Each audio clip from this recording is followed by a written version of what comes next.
Mr. President, the Assembly has quite properly chosen the rebuilding of trust as critical in restoring stability and prosperity to our world. We cannot rebuild that trust when the organization that should bind us is seen by many as helping to perpetuate an unfair world order, which is reinforced by an inequitable, dysfunctional global financial architecture. Mr. President, for the past year and a half, a full-scale war is being waged in the center of Europe. The United Nations appears unwilling or unable to influence the events taking place in Ukraine. Ghana has sat on the Security Council throughout this period and can testify that the global solidarity we seek to reignite under the umbrella of the UN will only happen if and when it suits those who wield the mighty power of veto. And at the moment, there's nothing to show that these countries have any interest or inclination to do so. Ghana still believes that this organization provides the best vehicle for the world to manage its hydra-headed problems. But it can only function effectively and meet our expectations when we reform the pillars upon which it rests. Anything short of that will continue to undermine its credibility. Mr. President, I do not refer to the events in Ukraine and seek to pretend to ignore the tragic events in my own neighborhood of West Africa and the Sahel.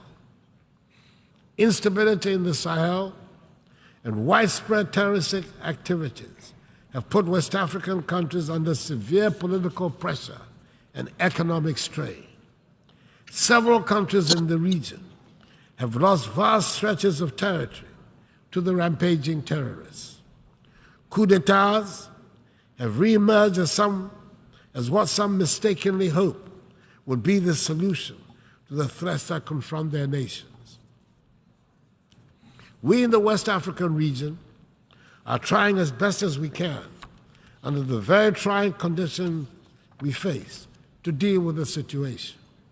We are convinced that the conflicts that continue to plague our continent and our region, in particular, would be more satisfactorily resolved if the international community was to support, not undermine, the efforts of our regional and continental organizations to deal with them.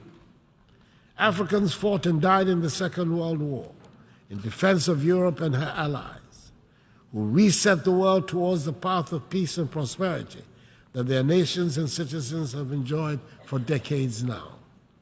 It is surely time for the world to reciprocate in our time of need. Mr. President, we in Ghana are holding firm to our belief in democracy as the best route to build the prosperous nation that is our aim. It is true that the economic dividends that many of our citizens justifiably expect from the democratic process have not come as fast as had been anticipated.